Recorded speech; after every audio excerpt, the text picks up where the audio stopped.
maybe 25 students who are joining as well.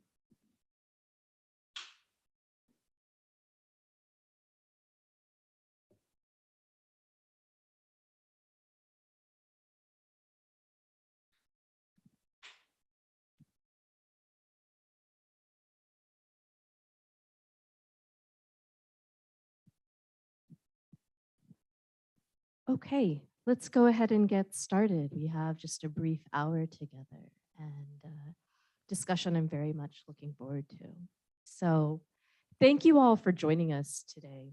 My name is Priyanka Modaparthi, and I'm the director of the Project on Armed Conflict, Counterterrorism, and Human Rights at Columbia Law School's Human Rights Institute, as well as a lecturer in law here.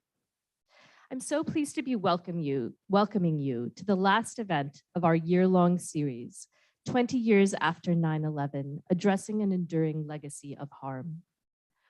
I wanted to open by spending a few moments reflecting on our series and situating today's event. This year marks 20 years in which this country, the United States, has been engaged in secretive and unaccountable wars overseas. It marks 20 years of practices founded on racism and discriminatory premises, that an entire country, people, or religion should be held accountable for the actions of a few. Our events over the course of the year have tried to address these core themes: combating secrecy, the need for racial and other forms of justice in the national security sphere, and the ongoing struggle for accountability in the face of its utter absence. We've discussed the harsh punishments faced by whistleblowers who've disclosed vital information about rights-abusing government policies and programs. We've discussed how families and communities in Somalia, which has faced its own internal conflicts and economic struggles for decades, have failed to receive even basic form of amends from the US government, even when our military has admitted to harming them. We've passed the 20-year mark for Guantanamo remaining open and heard from both an advocate formerly imprisoned and tortured there, as well as an advocate fighting for justice for him and for the 37 men who remain imprisoned there, even after his sister was killed on 9/11. And we've also asked our speakers over the course of this year to look forward, to share their recommendations, their demands, and their hopes for the future. It is not too late to envision a better version of what policies and practices can best keep our society and our world safer. Indeed, it is utterly necessary that we do so. Today, our speakers will address this broader need. If we are to forge a rights-respecting path forward, we need to fully understand, to account for what has gone wrong. Today's speakers will address their efforts in various ways to account for the true scale and costs of US counterterrorism operations around the world. And they will share any recommendations they have on how the US could or should be improving its accountability to the general public for these costs. We're very lucky today to have such a dynamic group of experts with us. Joining us, we have Stephanie Savell from Brown University's Costs of War Project, Emran Feroz, founder of the Drone Memorial Project, author of the book Death at the Push of a Button, and an independent journalist reporting primarily on Afghanistan. Chris Woods, founder of Airwars, an independent civilian harm monitoring group, and Bonyan Jamal, accountability specialist at Mwatana for human rights. Stephanie, I'm going to ask you to begin our discussion. Both the Costs of War Project and you in particular have explored a variety of ways of really investigating this question and illuminating costs the American public may not be aware of. Data produced by the Costs of War Project was used by President Biden himself when calling around the anniversary of 9/11 for an end to America's forever wars. Can you start our discussion off by sharing some of your research and your findings? Yes, thanks so much for having me, Priyanka. I'm really happy to be here with you all. So the first piece of information that I'm going to share with you all is research by my colleagues, Nita Crawford and Catherine Lutz. They are, along with me, were the three co-directors of the Costs of War Project. And I'm just going to share my screen here with you all. And let's see. Can you all see that? Yeah. Yes, thanks. Okay, so much. great. So this is a chart primarily by Nita Crawford in which she's calculated the total amount of people who have been killed in the post-9/11 wars, and she uses a variety of sources for this, including this, Airwars and some of the sources very, very familiar to people, the other panelists.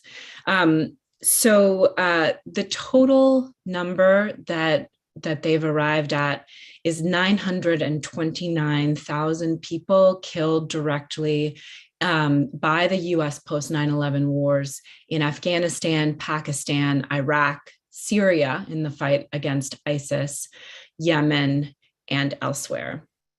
And this is a very conservative estimate. It's really important to keep in mind that this doesn't include all of the indirect deaths. And by indirect deaths, it's a term for all the people who are killed, not by bombs and bullets, as they say, but by all the reverberating effects of war.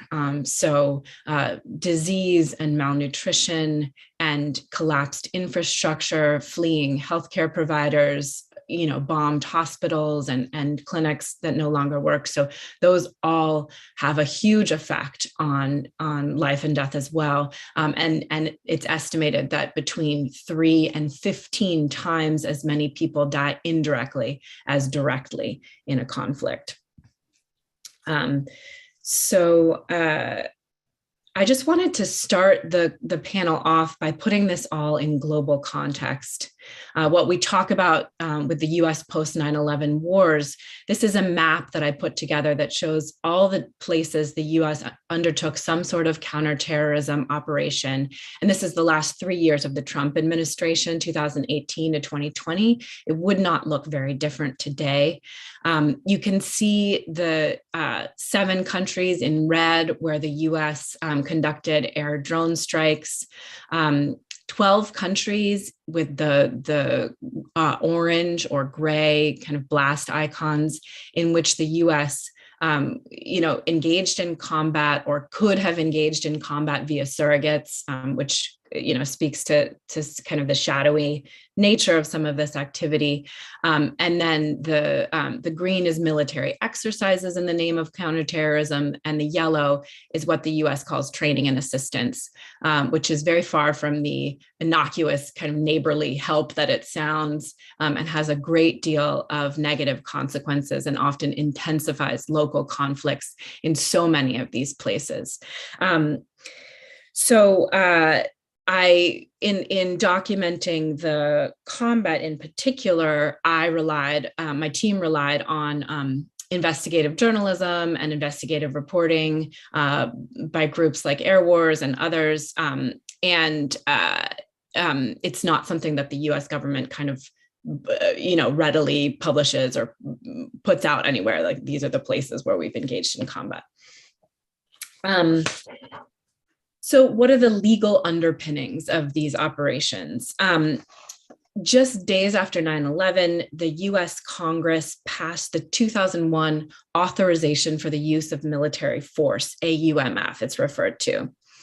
And Section 2A of that authorizes the president, and I quote, to use all necessary and appropriate force against those nations, organizations, or persons he determined, planned, authorized, committed, or aided the terrorist attacks that occurred on September 11, 2001, or harbored such organizations or persons in order to prevent any future attacks of international terrorism against the United States. So under this AUMF, what it basically means is that Congress relinquished its constitutionally assigned war powers in the fight against terrorism, ceding to the president its responsibility to decide whether, when, and where the United States is at war.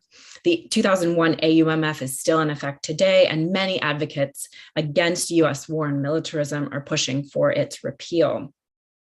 So where the 2001 AUMF overlaps with those 85 countries on this map is in requirements about executive branch reporting on airstrikes and combat, which are hostilities that require this reporting in compliance with the 1973 War Powers Resolution, which says that the president must report to Congress within 48 hours a situation in which US forces are introduced into hostilities or imminent hostilities. And I'll wrap up shortly, Priyanka, but basically the 2001 AUMF has been cited in reference to operations in 22 countries since 2001. This is another paper I put out that looks exactly where, and it shows basically that while the executive branch has reported on operations in these countries, it shows how many holes and gaps there are in this reporting. In many cases, the executive branch uses really vague language. For example, in 2011, 2012, the Obama administration argued that the US combat and airstrikes that occurred in Libya against terrorist suspects did not constitute quote unquote hostilities and thus did not require a UMF citation. And that's one example. Another example of the kind of opacity of this is the executive branch often reports on this second category that you see here of support for counterterrorism partners, which is just this very vague and ambiguous language without acknowledging that this could mean that troops were or can be involved in hostilities against militants, as in the instance in Niger in 2017 that many of us heard about, in which Forest Service members were killed in an ambush that they attempted to carry when they attempted to carry a raid on a militant compound. And the president only cited the AUMF in retrospect after this incident came to light through investigative journalism. Another failure was to acknowledge a combat incident, for example, in Kenya in January 2020, when al-Shabaab militants attacked a US military base in Manda Bay and killed 3 Americans. And there was counterfire there. AUMF citations have completely failed to acknowledge combat in both Mali and Tunisia, where there has been combat. And the last thing I'll say, and this is just very briefly, the other authorities that the government has used to authorize these kinds of operations or justify these kinds of operations. So the point is, even though advocates focus on repealing the 2000 AUMF, that should be seen as a really important first step in ending US violence in the name of counterterrorism, but not the end of the road. And I just wanted to end my comments with a quick note that the act of counting war dead involves a series of hidden political, legal, and ethical decisions, and the very term civilian is socially constructed. So various parties to conflict contest its definition.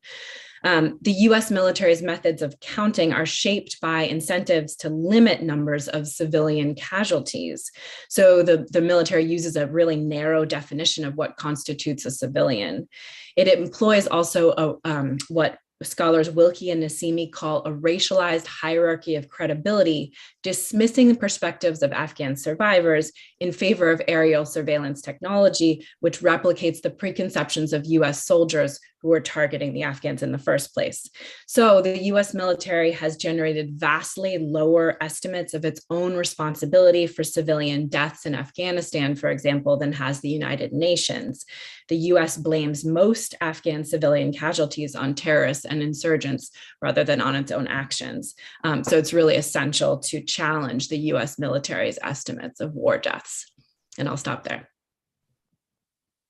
Thank you so much, Stephanie. I think you've really illuminated for all of those attending today just how, the law can really be used as a tool to service and perpetuate this state of war in which the public doesn't even have a full understanding of where the US may be at war, let alone the legal justification for that. And I found your last comments on particularly the racialized hierarchy of credibility very resonant with what some of our other speakers might address. Emran, I'm going to turn to you at this point. And if my research is correct, you founded the Drone Memorial in 2012, 10 years ago. And what I find so moving about your project is that it's not just an effort to count or enumerate those who have been killed in US counterterrorism operations and US drone strikes, but in fact, an effort to recognize and acknowledge them.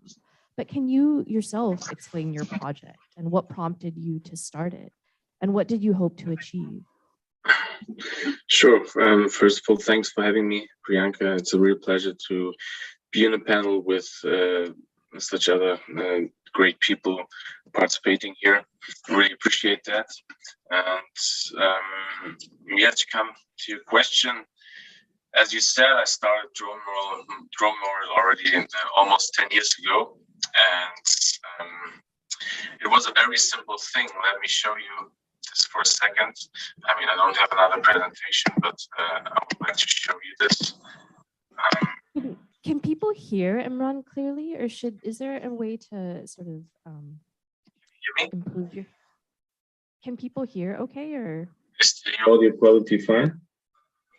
Yeah, that sounds better. Thank you so much.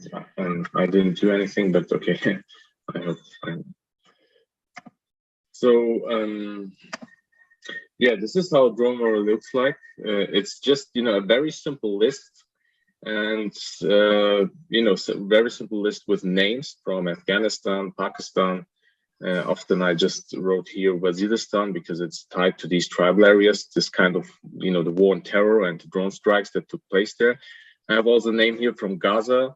Below, I think there are also names from Yemen and Somalia. And I started doing this when I actually, after I focused more on the drone war in Afghanistan and in other countries all around the world. And for me, it was kind of astonishing, and also I was really surprised to not find much, first of all, back then about all these things and these developments that took place, about all these strikes, and also especially about the people that have been killed by the strikes. I mean, of course, you heard some numbers, and there were some people making research, investigative journalism on these issues, but that was it. And I thought it would be good to use some of these data to just make such kind of list to remember the victims of this very, in my opinion, very dark part of the war on terror. And later on, it also, first of all, I was just using the available data, for example, from the Bureau of Investigative Journalism and some other NGOs or journalist groups who were focusing on this. But later on, I tied my own work to the project. So I visited Afghanistan many times regularly, and also a lot of these drone sites, areas which have been affected by the drone strikes. And I tried to find as many names as possible and to add them to the list. But to be honest, I never thought that I would talk about this project almost 10 years ago, talking today to you. And it's still a one-man project. It's still, it needs a huge update because a lot of names are missing just because I couldn't find, the time to work on it. Because I was obviously busy with all different kinds of reporting and research and everything. But I think especially today, it's still so important to talk about this issue, especially in the context of Afghanistan, where we saw last year the US withdrawal, and the return of the Taliban. And for me, it was also, it was really crazy to see all these Taliban leaders coming back to Kabul. Everyone who is familiar with the topic knew these guys, people like Sirajuddin Haqqani, Khalilur Rahman Haqqani, Mullah Yaqub, the son of Mullah Omar. All these men have been declared dead over and over again during the last 20 years, during the war on terror, especially the Haqqanis. And now you see so many of them not just being alive, but also in leading positions within the regime. And nobody is asking, or almost nobody is asking, the very obvious question: who has been killed instead of them? Why have they been declared dead so many times and they're still alive?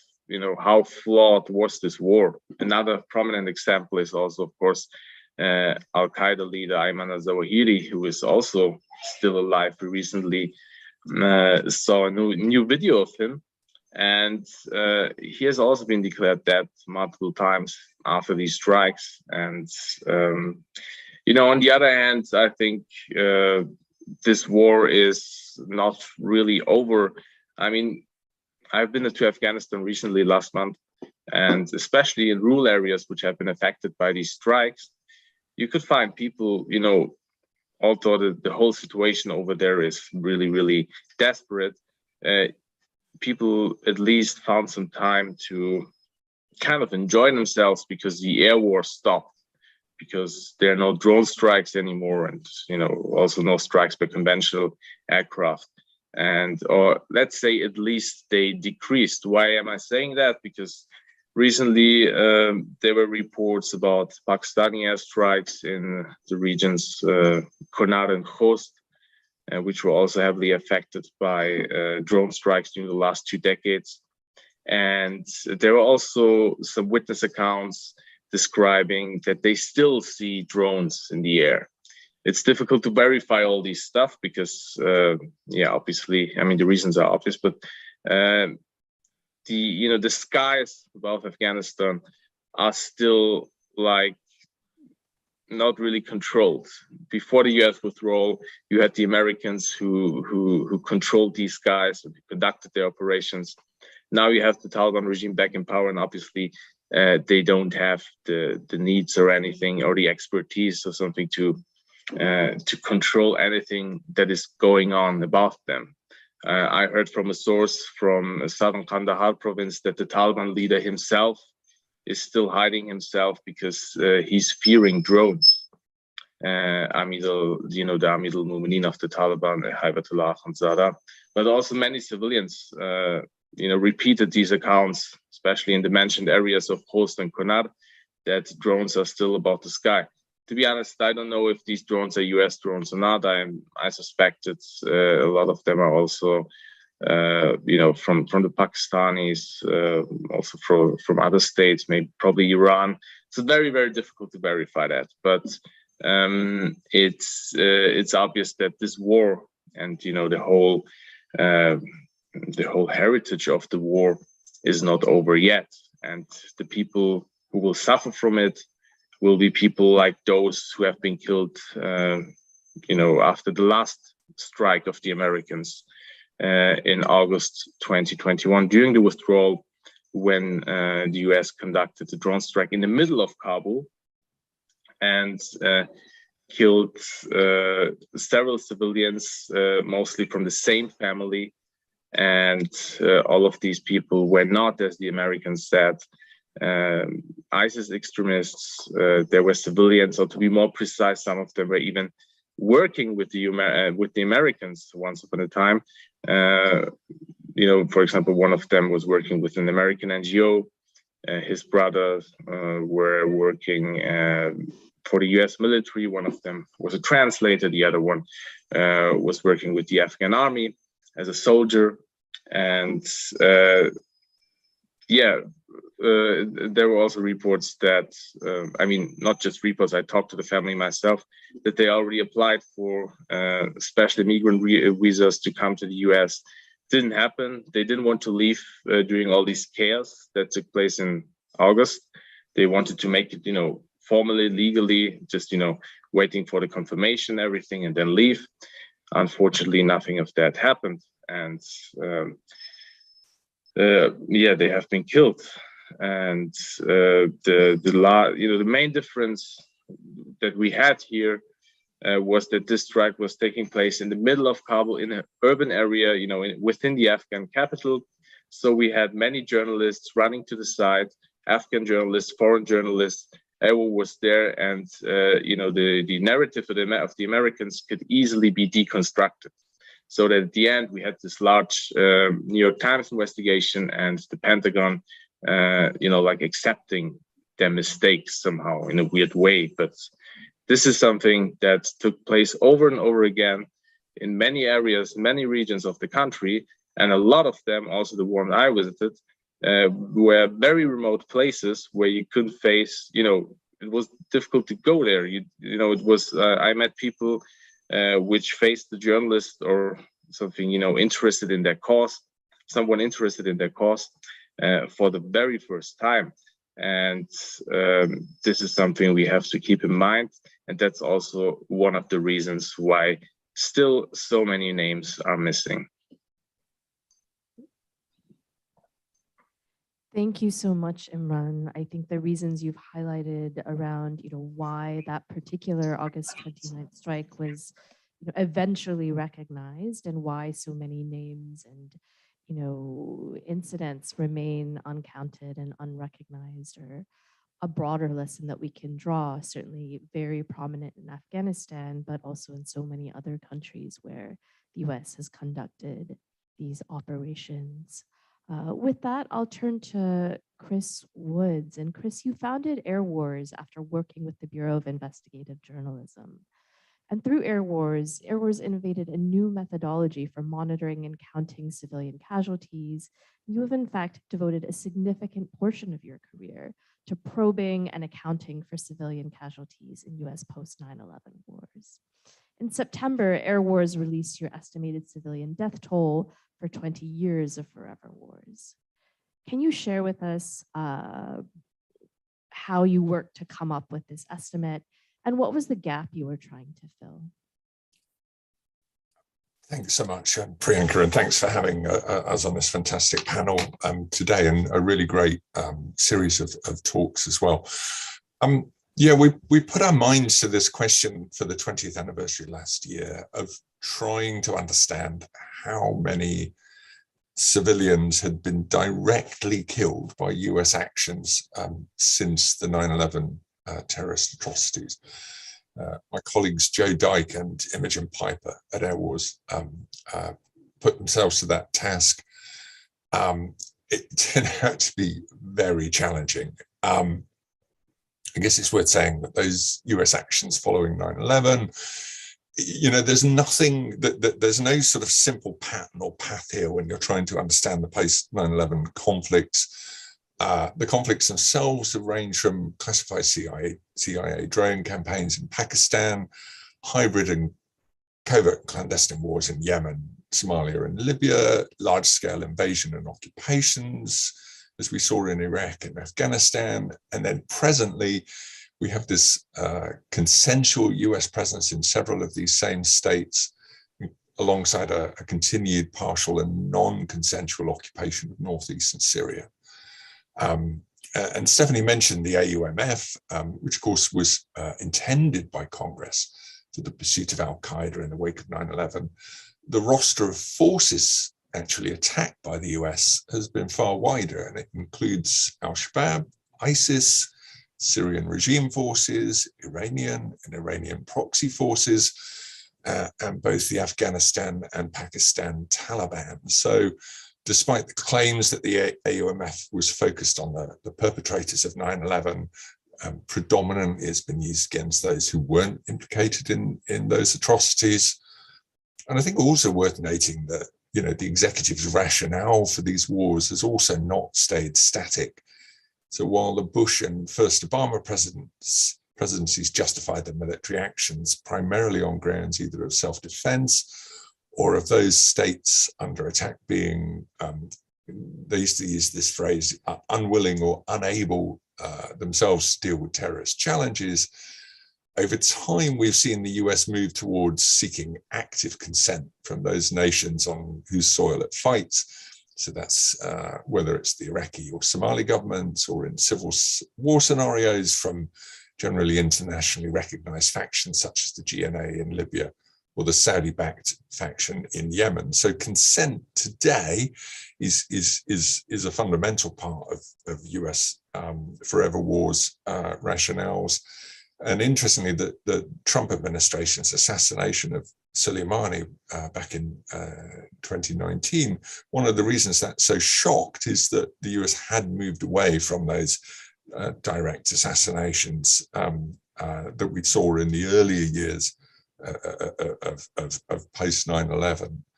So what we're looking at isn't a coherent US war strategy against the instigators of 9/11, but instead a hodgepodge of state and non-state actor foes engaged across a patchwork of nations with evolving rationales for those interventions. And then you've got both unilateral and multilateral US military engagement, sometimes simultaneously. You can have the US fighting in Syria, but also conducting a parallel secret campaign against different targets in Syria, with zero reporting consistency, not only between conflict theaters, but even within conflict theaters. And given that chaotic picture, you won't be surprised to hear that understanding how many civilians have died as a result of US actions turns out to be a very tough question. So our own focus at Airwars was only on those civilians directly killed by US explosive weapons use, and that's primarily air and artillery strikes, and that's how most civilians die in war. It's the use of explosive weapons. So we first reached out to CENTCOM, to AFRICOM, and to the Pentagon and said, can we have those numbers? And they came back and said, nope, we don't have them. And of course, there were no surprises there for us. It's only very recently the US military has chosen to count the number of civilians it harms during conflicts. And just as there's still an 80-year-old law on the statute books presently forbidding the US military from ever compensating victims of its actions, and even where the US has recently gathered data on civilians it's killed and injured, those numbers are always far below what affected communities, casualty monitors, and international agencies themselves report. And just as a sidebar to that, we had a fantastic team in Geneva recently for the UN brokered talks on restricting explosive weapon use in urban centers. And we've had quite a lot of dialogue with the US negotiating team for those talks. We met them last year, and again, we met them in Geneva. I think the US is quite honest in admitting it doesn't have the data. It doesn't monitor civilian harm from its own actions. And in urban centers, this can be catastrophic civilian harm.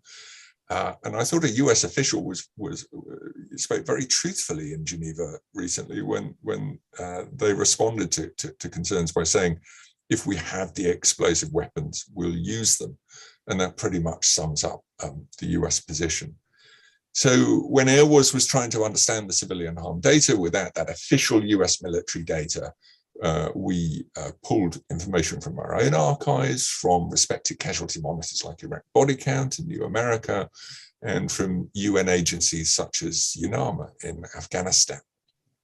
And in total, we came to a conclusion, Joe and Imogen came to the conclusion that somewhere between 22,000 and 48,000 civilians had likely been directly killed by US actions, according to the public record, with very significant casualty peaks, both in 2003 for the invasion of Iraq, and also in 2017, the US-led battles of Mosul and Raqqa. And in fact, the civilian tolls in those 2 years were very similar. Yet as the Kosovo project so ably demonstrates, the broader civilian harm toll of US intervention since 9/11 is vastly higher. And just picking up again on Afghanistan, which both Emran and Stephanie have already mentioned. So 4,700 or more civilians have been directly killed in Afghanistan since 2001, according to UN records.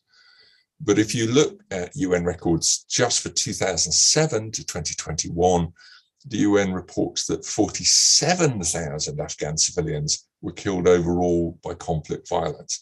So that's more than 10 times the number slain directly by US actions, nevertheless died in that war. And then add to that the hundreds of thousands injured, infrastructure damaged and destroyed, indirect deaths and injuries from poorer healthcare, which always results in conflict zones, profound psychological trauma across communities and generations, because these are generational wars now, and of course, curtailed and diminished lives. So even though we might have a number for the civilians killed directly by the US, the implications and consequences for a country when the US goes to war are profoundly greater than that immediate fatality cost.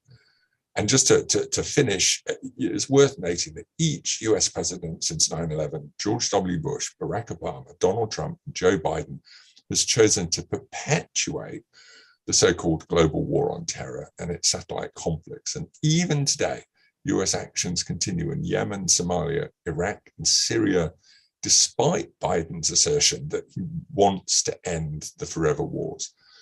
And for civilians, of course, those endings can't come soon enough. Thanks. Thank you so much, Chris.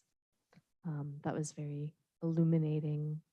Bonyan, now we're going to turn to you. And your organization, Mwatana for Human Rights, has been documenting civilian deaths, injuries, and other harm from US strikes and raids in Yemen for the past 10 years as well.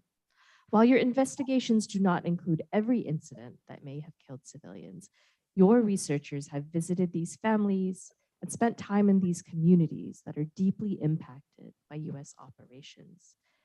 And you have also made significant efforts to get the US military to acknowledge these civilian deaths and to provide some form of amends or reparations. Can you share the findings of Mwatana's research over these past 10 years, as well as your efforts to seek accountability for these harms? And hi, it's so nice to see your face.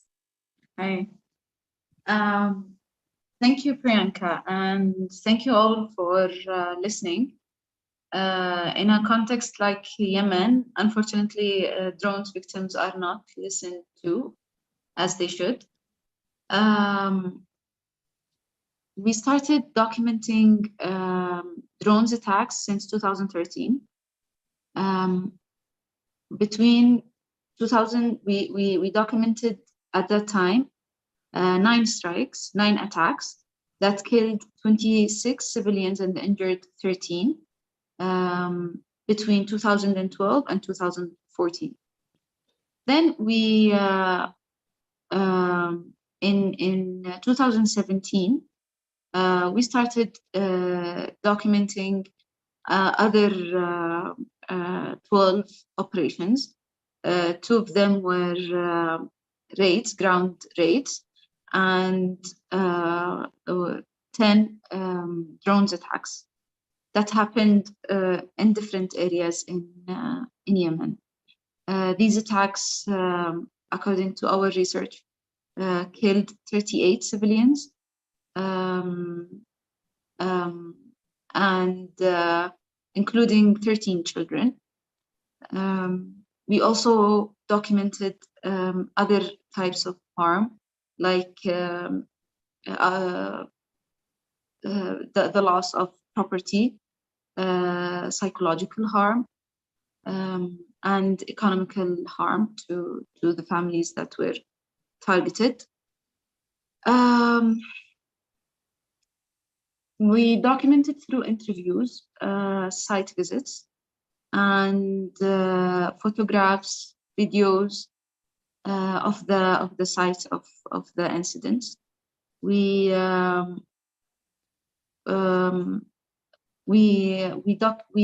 interviewed families of the victims, we interviewed eyewitnesses, and we interviewed the survivors who were injured during those attacks.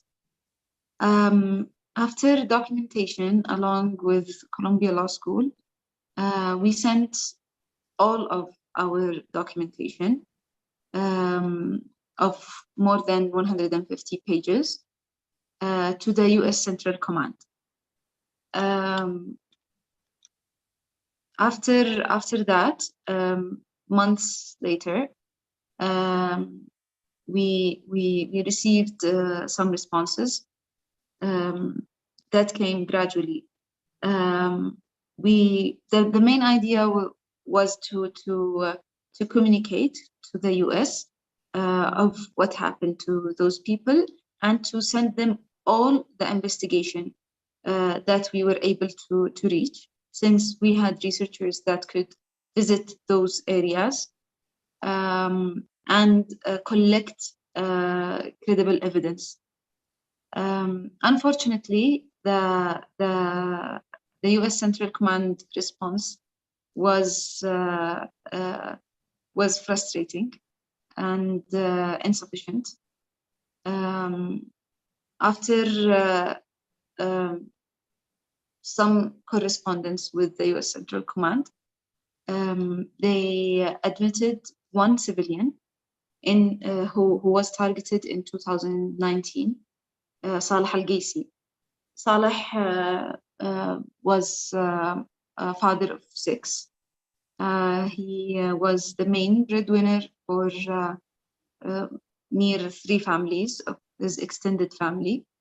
And unfortunately, in the responses, the US said that they will not pay condolence payments to those families, and they did not offer an apology. They did no accountability measures whatsoever. This was a very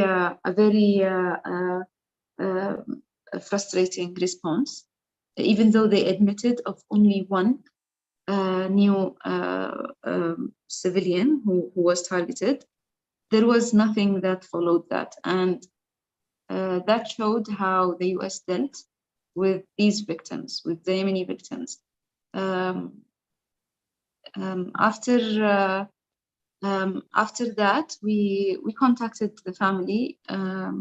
We didn't know what to say, but we told them that your father is a civilian. They said, yes, we know. What will happen next? Nothing.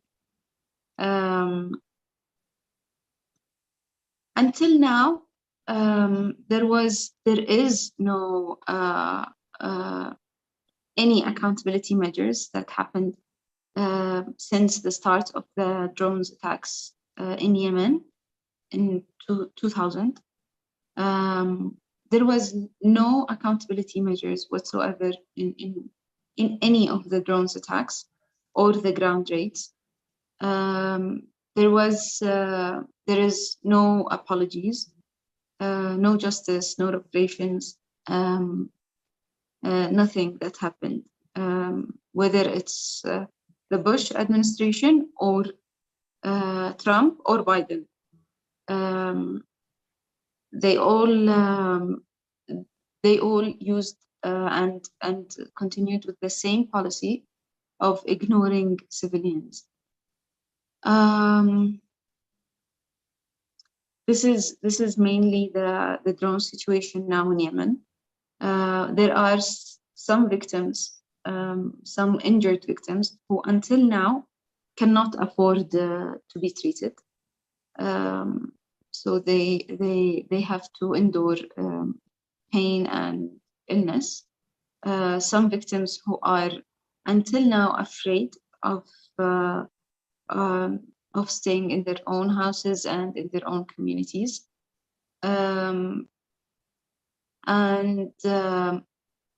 This should make the US administration realize that this is not in any way a war that is against terrorism. And there should be a change, an urgent change towards respecting these people's rights and justice. Thank you for listening. Thank you so much, Bonyan. I think listening to all of you speak, a few things really stand out. Chris's anecdote of seeking comments from, seeking figures, seeking data from various US commands and asking them, what is your count of who has been killed in this war, the civilians that have been killed in this war, and receiving the answer that this data was not collected, it doesn't exist. And then hearing, your accounts, Emran and Bonyan, of going or having your researchers go to these very remote areas where people do not even have access to journalists the same way they do in places like Kabul or Sana'a.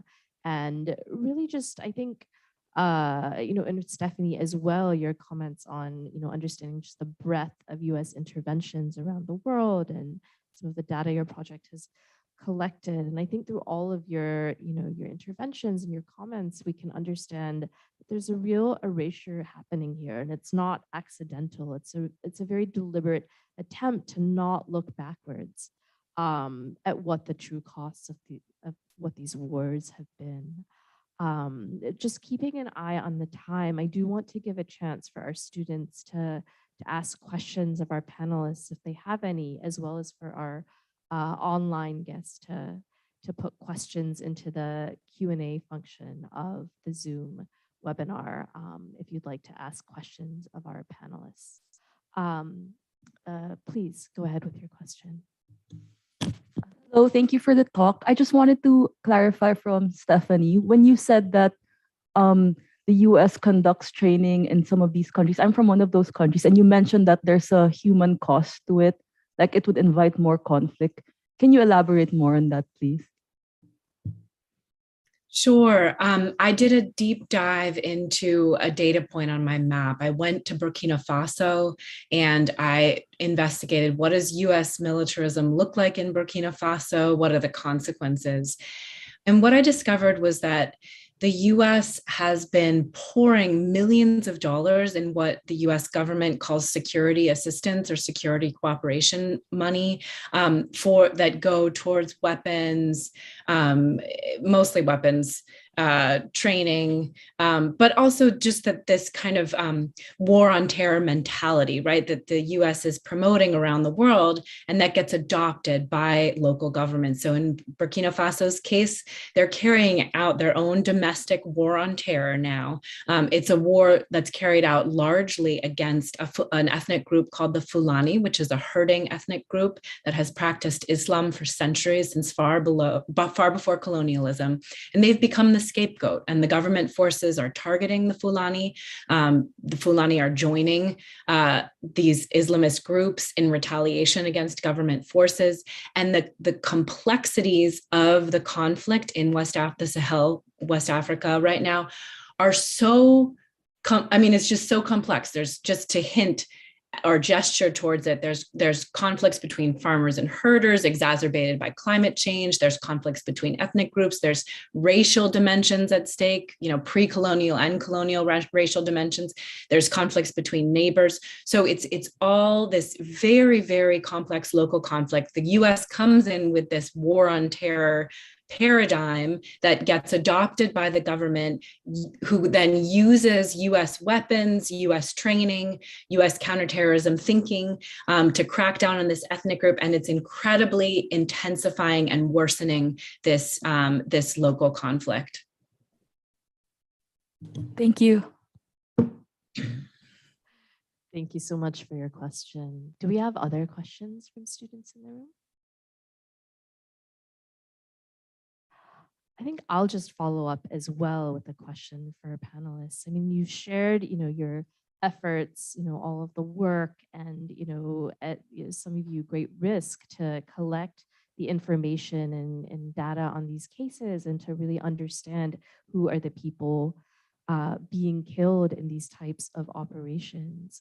So I think, I would ask all of you, what is the cost of the US failing to understand what you have taken so much trouble to collect? What is the cost of failing to themselves acknowledge and recognize some of the harms that you are seeing? And how do you think they should do better? And maybe Emran, I'll start with you. Sure. Well, I think there are, of course, different kinds of costs we are facing. And so today, as Chris already mentioned in a very great way, it's like, you have generational trauma. You have people who have been traumatized by this kind of war that took place in so many different countries. And if you focus, in my case, on Afghanistan, you see a lot of people. I mean, I met a lot of people who had, you saw that they were still suffering from the strike that took place. Mentally, they were mentally ill, even when they were not at the place when the strike took place, but they lost relatives. There wasn't any chance to see any kind of stabilization back in their life, and especially if you saw, sole breadwinners were killed. For example, I remember the case of a nomad I met in Khost province in 2017. He was not present when the strike took place and when his fellow nomads were killed, but 3 of them were his brothers. 1 of them was his father. So a lot of people suddenly lost their breadwinners, and he was out of the sudden responsible for around 40 or 50 people, like women and children. And of course, he couldn't bear that. And this was just one example. And this is something you could find all over the country. I mean, also in the case of the last strike that took place in Kabul, these people are still very desperate. And as I said, in this case, these people also used to work with the Americans. After the strike, their location was exposed to the Taliban. And so there was a risk for exposing what happened to them, because they knew they don't have any friends, neither from the American side, but also not from the local side, from the local regime, which is now governing. And I think also, as Stephanie already mentioned, a lot of people, joined the Taliban just because of these things that took place. And a lot of them, we have a saying in Afghanistan, like, if you translate it, it's like they make us joining them, after strikes like that, after civilian casualties and this stuff. I think also in the case of hunting militants down, this war totally failed, and we see the negative impacts of it. The best example, because I'm working on this right now, is all the current Taliban policies you see taking place. When you see banning girls from going to school and all this stuff, everything is tied to the current Taliban leader, Maulawi Haibatullah Khanzada, who succeeded, who became the Taliban leader after the other guy, Mullah Akhtar Mohammad Mansour, was drone striked. I think it was in 2015 or 2016. I wrote about it back then. So he was drone striked, and the more extremist and more fanatic and more radical guy took his place. And people who are familiar with the Taliban know that, for example, this guy Mullah Mansour was much more pragmatic and, let's call it, moderate than the guy who is ruling now. And many are now asking the question, how would the Taliban regime look like if he would be alive instead of the guy who is ruling now? Thank you so much, Emran. Chris, can you address this question? I mean, why have you spent so much time in it? Why has Airwars spent so much time trying to provide an alternate to this data that's missing? I think, it's such a fundamental question. And, at its heart is the invalidation and devaluation of the lived experiences of communities at the heart of the wars that we fight. And of course, it's not just the US fighting these wars. My country, the UK, fights these wars all the time alongside the US.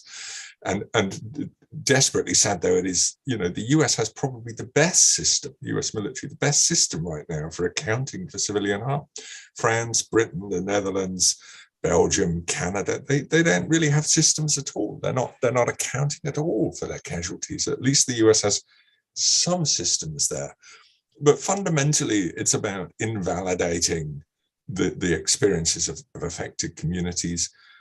If you think about it, if there was a disaster or an atrocity in the United States today, the first people we would listen to would be those in those communities who are directly affected. But when it comes to our wars, it's always the last people we listen to are the affected communities.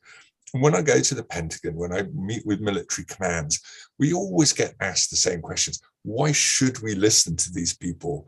How can we trust that they're telling the truth? You know, how do we know that these aren't terrorist fabrications? And we just always turn it on its head and say, well, you know, there's no value to fabricating civilian harm allegations because nobody listens to them anyway. The media don't cover them. International agencies undercount them. You don't cover them at all. There's no incentive to lie, and there's every incentive for communities to tell the truth. The problem is with you, and you won't listen. We also put it back to militaries and say, you know, by not engaging on civilian harm, you actually hand a lot of power to your enemies anyway. I mean, if you know, for the early years of the war against so-called Islamic State, the US stayed completely silent on civilian casualties. ISIS would put out videos in the morning. They would go to the site of a civilian harm event. They would film the outcomes. They would interview survivors. They put it on YouTube. By the evening, maybe 2 million people had seen that video. And we were saying to the US and its allies, if you cede this space, if you don't engage on civilian harm, you're going to you're just absent from those discussions. Their answer to that was not to engage on the space, but was to censor the videos. But I think, you know, in the end, they kind of got there to a degree. But ultimately, it's about validation of community experience and accepting that we kill huge numbers of civilians with our wars, and we visit that violence on others at scale and then deny that we do so. Thank you, Chris. Stephanie, how would you answer this question? What do you see as the harm of ignoring, you know, what this reality is? Yeah, I mean, I think the other panelists summed up the most important point, which is the importance of valuing human life and the way that the US kills people. But I think, you know, secondarily, we must, as US citizens, people who live in the US, be able to hold our government accountable for its actions, right? And that's the point of putting research out there is get it. We at the Cost of War Project are constantly trying to get our research into the hands of people who can use it to advocate for change, and people who are going to work against US war, against US militarism, which has all these horribly negative consequences and effects around the world. And there are plenty of social movements and groups. I mean, that's I think something we can take heart in, is that there's such, you know, robust action against the US causing this kinds of harm. There's a huge entrenched, you know, military industrial beast that prevents them often from making headway, but they keep trying. I mean, there are people working on this stuff. And so getting these numbers, doing this investigative work, doing all this kind of on the ground interviewing that Bonyan and Emran were talking about, it's just so important towards that ultimate goal of kind of stopping the you know, US imperial violence. Thank you, Stephanie. We're almost out of time, but Bonyan, I want to ask you, you know, you and I have discussed this a lot, and you shared with me some of the interviews that your researchers have done, and shared with me some of the, you know, real questions they have about why this is happening, and, you know, how the US is making sense of this. And I think it, you know, if you'd be willing, I think it would be so helpful if you could share any of the reflections that your team has heard from people who are impacted by these strikes. We were not able to have someone with us today, but just, you know, if you are able to share from your own work and you know, your own conversations with your team, and sometimes with the families directly affected, any comments that have been particularly impactful to you. I think one of the, I mean, all the strikes were similar in a way, where the families reacted. I mean, in almost all the interviews, everyone asked for investigations. They asked for accountability. They asked for reparations. And in almost all of the interviews, the families were still suffering from some kind of effects, whether it's mental or economical, or just frustration, anger, and a feeling of helplessness. And in some cases, we saw that the families were still afraid. They were still scared of the drones attacks. And this is the I mean, the main points that they shared was similar.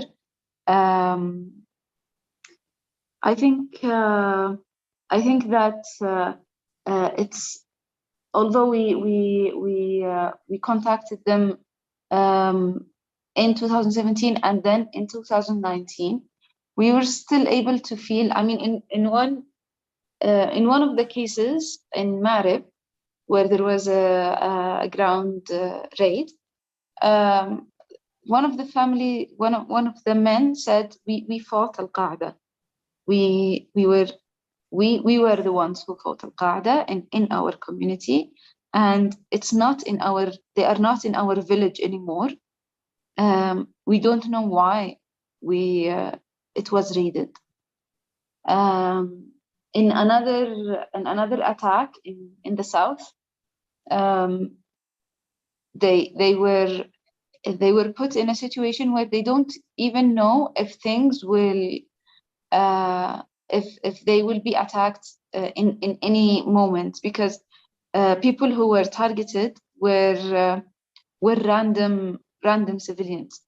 One of the families of the victims said to our researcher that you can be targeted right now, standing just right here. There is no standards. We don't know who will die, who will be targeted. Yeah, so thank you so much, Bonyan. And I feel I'm wrapping up a bit abruptly, but we have our next class coming into the space, which you guys can't see. But I think, sharing those stories is such a powerful way to close the panel, and I think we conceive of these as single incidents, and yet the harm is ongoing. It still hasn't ended in so many of these cases. So thank you to all of you for joining us today, and thanks to all of our students who've joined to come and listen to you speak. Okay, bye-bye. Thank you. Bye.